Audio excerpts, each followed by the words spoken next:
Comment gagner de l'argent en étant mineur? C'est une question que je me suis vraiment beaucoup posée étant donné que j'ai commencé l'entrepreneuriat à 11 ans. Je suis passé par vraiment différentes étapes et je vais te sortir aujourd'hui pour moi les meilleures techniques pour faire de l'argent sans devoir justement passer par un business physique. Donc, alors quand je parle de business physique, je parle plus de tout ce qui est babysitting, vente de services entre guillemets, quand tu tonds la pelouse, tout ça, et puis qu'on te donne un billet de 5-10 euros. Non, je parlais de trucs un peu plus concrets, un peu mieux, mais surtout à faire sur internet.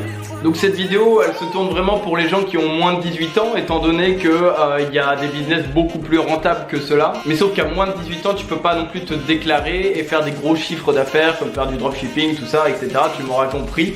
Petite parenthèse, je ferai exactement cette même vidéo demain sur la chaîne, mais justement pour les gens qui ont plus de 18 ans sur donc des business qui sont beaucoup plus conséquents avec plus de chiffres, étant donné que là on peut se déclarer en étant majeur. Bref, je ferme cette parenthèse.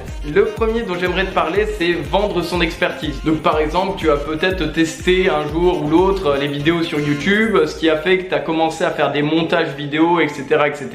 Et ces montages vidéo, tu en as fait des choses d'assez jolies et tu penses pouvoir vendre tes services à une entreprise, à un site, à un pote à toi, à ton père, enfin bref. Il peut y avoir plein de solutions étant donné qu'il y a énormément de gens qui ont des micro-entreprises et qui cherchent justement à bas coût d'avoir justement ce genre de service. Donc tu peux être vraiment très intéressant. Je donne l'exemple des vidéos, mais ça peut être vraiment de tout, du graphisme, du codage, de la retouche photo, du dessin, enfin bref. De la création en général, tu peux vendre ce que tu fais. En deuxième point, il y a justement le développement de communautés. Donc des communautés que tu vas pouvoir faire de toutes pièces en partant du principe vraiment que tu n'as pas d'argent du tout à investir dans le business.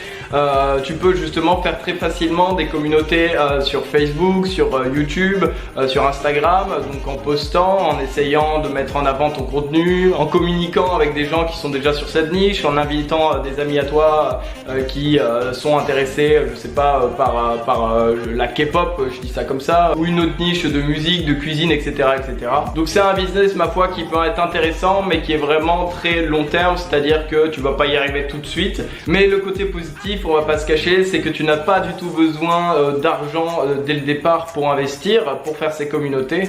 Donc du coup voilà. Le troisième point, c'est un point hyper intéressant et méga concret dans le sens où là tu vas faire en soi ce que tu aimes. Si par exemple tu as des compétences dans des jeux vidéo, tu peux justement essayer de booster des comptes. Donc moi dans mon exemple sur League of Legends, donc à l'époque hein, c'était il y a 4-5 ans quand j'y jouais, j'avais un certain niveau et justement je proposais à des amis ou à justement des gens que je connaissais pas de booster leur compte contre je sais pas 100-200 euros, et l'idée était que eux ils étaient contents parce que par exemple ils étaient boostés. Donc là pour League of Legends c'était en ranked, donc tout ce qui est match de classement contre justement une certaine somme. Donc du coup eux ils se retrouvaient boostés à un certain rang et moi je recevais de l'argent en plus de m'amuser en même temps parce que je jouais au jeu que je kiffais. Vendre des objets virtuels, ça peut aussi être un bon plan. Par exemple, donc on va rester dans l'univers du jeu vidéo. Donc je sais que sur CSGO tu peux donc quand tu joues tu peux ouvrir des caisses et tout. Donc tu as des armes que tu peux à la fin revendre ou échanger avec d'autres personnes, d'autres utilisateurs qui souhaitent par exemple acquérir ton arme, donc contre de l'argent réel. Donc tu peux essayer de te faire de l'argent